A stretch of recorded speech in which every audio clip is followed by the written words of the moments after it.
6th world புக்கில் இயல் 8ல் இருக்கிற இலக்கணம் பார்க்கலாம். இதிலிருந்து இது வரைக்கும் எக்ஸாமில் ஒரு 7 ப்ரீவியஸ் இயர் கேள்வியாவது கேட்டிருப்பாங்க. அந்த அளவுக்கு முக்கியமான லெசன் தான் இது.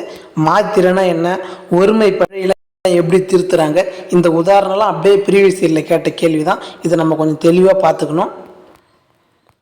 இப்போ இதில் முதல் டாபிக் பார்த்தோம்னா மாத்திரைன்னு கொடுத்துருக்காங்க. மாத்திரைனா என்னன்னா, ஒரு எழுத்துக்கான ஒலி வடிவம் தான் மாத்திரை என்பது. ஒரு முறை கண் நிமைக்கவோ ஒரு முறை கை நொடிக்கவோ ஆகும் கால அளவு தான் மாத்திரைன்னு சொல்கிறாங்க. இப்போ இதில் நம்ம தெளிவாக பார்க்கலாம். மாத்திரை என்பது உயிர் எழுத்தாகட்டும் மெய் எழுத்தாகட்டும் உயிர்மெய் எழுத்தாக இருக்கும்.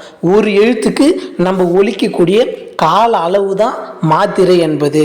மாத்திரை என்பது என்னென்னா, இன்னும் பர்டிகுலராக சொல்லணும்னா, ஒரு சிறிய ஒலி அளவு தான். ஒரு எழுத்துக்குமே தனித்தனியான இருக்கிற ஒலி அளவு தான் அதோட மாத்திரைன்னு அர்த்தம். இந்த மாத்திரை அளவு நீண்டு ஒலிக்கும் போது தான் அங்கே அளபெடை பிறக்குது அப்படின்னு சொல்கிறாங்க. நம்ம தமிழ் எழுத்துக்களில் இருக்கிற மாத்திரையோட அளவு பார்க்கலாம்.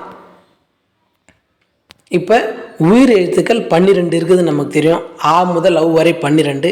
இதில் குறில் எழுத்து பார்த்தோம்னா 5 இருக்குது, நெடில் எழுத்து பார்த்தோம்னா 7 இருக்குது. அதேமாதிரி உயிர்மை எழுத்துக்கள் இக்கு இங்கு இச்சு இட்டுன்னு 18 எழுத்துக்கள் நமக்கு தெரியும். இதில் ஆயுத எழுத்து 1 இருக்குது. இப்போ இதுக்கான மாத்திரை அளவு தான் கொடுத்துருக்காங்க. குறில் எழுத்துக்கான மாத்திரை அளவு பார்த்தோம்னா 1 வரும். நெடில் எழுத்துக்கான மாத்திரை அளவு பார்த்தோம்னா 2 வரும். ஆ அப்படின்னு குறுக்கி ஒலிக்கிறதால அதுக்கு மாத்திரை அளவு 1, ஆன்னு நீண்டு ஒலிக்கிறதால அதுக்கு மாத்திரை அளவு 2 வருது. அதே மாதிரி இந்த உயிர்மை எழுத்துக்களான இக்கு இங்கிச்சு புள்ளி வச்ச எழுத்துக்கெல்லாம் அரை மாத்திரை அளவு தான் வரும். அதே மாதிரி ஆயுத எழுத்துக்குமே அரை மாத்திரை அளவு தான் வரும். இப்போ ஆன்றதை நம்ம குறுகி ஒலிக்கிறோம், ஆன்றதை நீண்டு ஒலிக்கிறோம். இக்கு இங்கிச்சுலாம் இந்த குறில் எழுத்துக்களோட குறுகி ஒலிக்கிறதால அரை மாத்திரை, ஆயுத எழுத்துக்கு அரை மாத்திரை. இதை தான் இங்கே கொடுத்துருக்காங்க. மெய் எழுத்துக்கு அரை மாத்திரை. அதே குறில் எழுத்துலையும் இப்போ இந்த 5 குறிலும் 18 உயிர்மெய் 18 மெய் எழுத்துக்களோடு சேர்ந்தால் அது இப்போ கான்னு வரப்போகுது. குறில் எழுத்துனா கான்னு வரப்போகுது. இது உயிர்மை குறில், இது உயிர்மை நெடில். குறில் எழுத்துக்கு என்ன மாத்திரை அளவோ அதே தான் உயிர்மை குறிலுக்கும், நெடில் எழுத்துக்கு என்ன மாத்திரை அளவோ அதே தான் உயிர்மை நெடிலுக்குமே வரும். ஆக உயிர்மை குறிலாக இருந்தாலும் ஒரு மாத்திரை தான், உயிர்மை நெடிலாக இருந்தாலும் 2 மாத்திரை தான். அடுத்தது பார்க்கலாம். இதில் இருக்கிறது நீண்டு ஒலிக்கிறது தான் மாத்திரை அளவு அளபெடைன்னு சொல்கிறோம். இப்போ உதாரணத்துக்கு காவுக்கு நம்ம பார்த்தோம்னா, இப்போ அக்கான்னு எழுதுறோன்னு வைங்க. அக்கான்றதுக்கு உயிர் எழுத்துக்கு 1 மாத்திரை, மெய் எழுத்துக்கு அரை மாத்திரை, கான்றதுக்கு 2 மாத்திரை. ஆக மொத்தம் 2 1 3 3 மாத்திரை தான் நமக்கு வரணும். ஆனால் இதுவே நம்ம கூப்பிடும் போது, அக்காவை கூப்பிடும் போது எப்படி கூப்பிடுவோம், அக்கான்னு போடுவோம்ல. ஆக இந்த 2 கான்றதை நம்ம இப்படி நீண்டு ஒலிக்கிறதால தான் இந்த 2 மாத்திரை அளவு மாறுறதால தான் இதுக்கு அளபடைனே பேர் வருது. இதெல்லாம் நம்ம பின்னால பார்க்கலாம். அடுத்தது எண்ணு பார்க்குறோம்.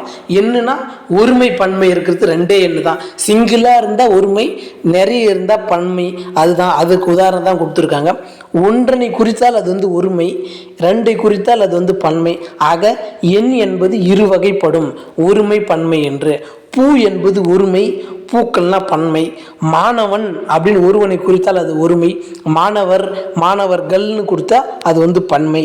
இப்போ இதில் நம்ம பார்க்க வேண்டியது என்னென்னா, முக்கியமானது, ஒரு பெயர் ஒருமையில் இருந்தால் அது முடிகிற வினைமுற்று வினையுமே ஒருமையில் தான் முடியணும். அப்போ தான் அந்த சென்டென்ஸ் கரெக்டான சென்டென்ஸ். இதுதான் ப்ரீவியஸ் இயரில் அதிகமாக கேட்குற கேள்வியை. இப்போ திருடன் இருந்தால் பிடிபட்டான்னு மட்டும்தான் வரணும். திருடன் பிடிபட்டார்கள், பிடிபட்டனர்லாம் வரக்கூடாது. திருடன் அன்விகிதியில் வந்தால் அன்விகிதியில் தான் முடியணும், ஒருமையில் வந்தால் ஒருமையில் தான் முடியணும். திருடன்னா பிடிபட்டான்னு தான் வரணும். அடுத்தது பார்த்தோன்னா, பெயர் பன்மையாக இருந்தால் அந்த முடிகிற வினையுமே பன்மையில் தான் முடியணும்.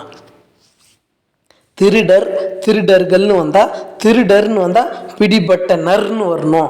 ஆக வினை எப்படி ஒருமையில் இருக்குதா பன்மையில் இருக்குதான்னு பார்த்துட்டு அந்த வினை முற்றுமே அப்படி தான் முடியணும். அதுதான் சரியானதாக இருக்குதோ. அடுத்தது எண் பார்த்தோம்னா, எண் முடிச்சிட்டோம். இடம் பார்க்குறோம்.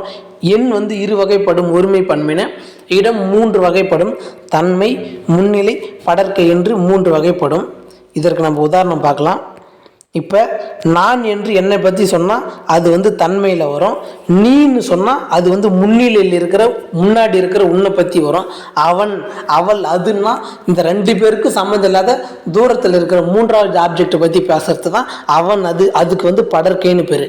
நான்னா தன்னை பற்றி குறிக்கிறது, நீன்னா எதிரில் இருக்கிற ஒருத்தவங்களை பற்றி சொல்கிறது முன்னிலை.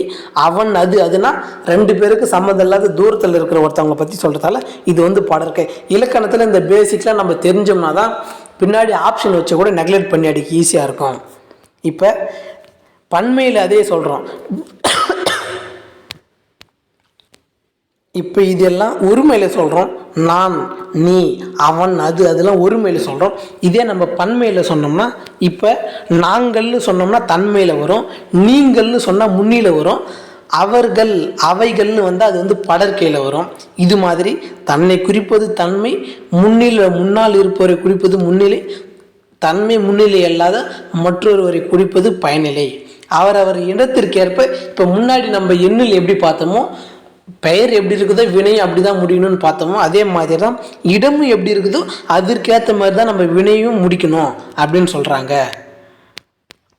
இப்போ இங்கே உதாரணம் கொடுத்துருக்காங்க பாருங்கள். தன்மை வினைமுற்றுக்கு ஏற்ப முன்னிலை படற்கைக்கு உரிய வினைமுற்று நம்ம நிரப்பி எழுத சொல்கிறாங்க. இப்போ இதில் பார்த்தோம்னா நான் சென்றேன், நீ சென்றாய், அவன் வந்தான், அப்படி அந்தந்த வினைமுற்று அந்தந்த இடத்திற்கு ஏற்ப வினைமுற்றுக்களை நம்ம சரியாக பொறுத்து எழுதணும். இதுதான் ப்ரீவியஸ் இயரில் கேள்வியாக கேட்பாங்க. அடுத்து நம்ம பார்க்க வேண்டியது ஒரு பாடல் ஒன்று இருக்குது. இது இருக்குது பாருங்கள். திருக்குற்றால குறவஞ்சிலிருந்து ஒரு பாடல் வந்து கொடுத்துருக்காங்க. இது முக்கியமான பிளேஸை பற்றி கொடுத்துருக்காங்க. குற்றால குறவஞ்சி நம்ம பின்னாடி படிக்கலாம், ஆனால் இந்த பாடல் வந்து ரொம்ப முக்கியமான பாடல். சிங்கன் சிங்கி போன்ற மலைவாழ் மக்கள் பாடுற மாதிரி ஒரு நாடோடி பாடல்கள் தான் இது கொடுத்துருப்பாங்க.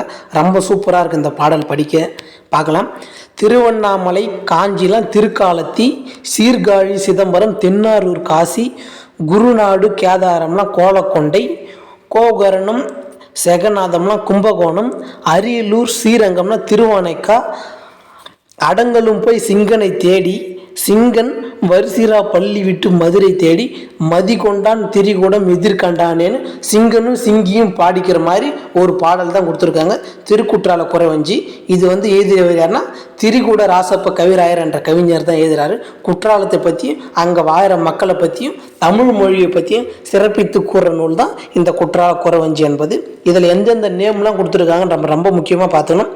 திருவண்ணாமலை, காஞ்சி, திருக்காலத்தி, சீர்காழி, சிதம்பரம், அதே மாதிரி இங்கே பார்த்தோம்னா அரியலூர், ஸ்ரீரங்கம், கும்பகோணம், மதுரை, பள்ளிப்பட்டு, இது மாதிரி திருச்சிராப்பள்ளி, இது மாதிரி பல ஊர்களோட பெயர் கொடுத்துருக்காங்க. இதை கொடுத்துட்டு கூட நம்ம கேட்பாங்க. இதில் இருக்குது பாருங்கள் தெளிவாக இந்த பாடலில் இடம்பெற்றுள்ள ஊர்களை பற்றி எழுத சொல்கிறாங்க பாருங்கள். இதே மாதிரி நமக்கு 2-3 வரி கொடுத்துட்டு கூட பாடலாக கேட்பாங்க. நம்ம கொஞ்சம் தெளிவாக பார்த்துக்கணும். இதெல்லாம் நம்ம இந்த இயலில் முக்கியமாக பார்க்க வேண்டியது இதில் இருக்கிற ஊர் பார்த்துக்கணும். அந்த இலக்கணத்தில் இருக்கிற எக்ஸாம்பிள்லாம் என்னென்ன கொடுத்துருக்காங்கன்னு அதை தெளிவாக பார்த்துக்கணும். அடுத்தது நம்ம நாடும் நகரமும் பார்த்ததில் ஒரு ஊரோட சிறப்புனா அதற்கு உதாரணமாக எந்தெந்த ஊர்லாம் கொடுத்துருக்காங்க அதை பார்த்துக்கணும்.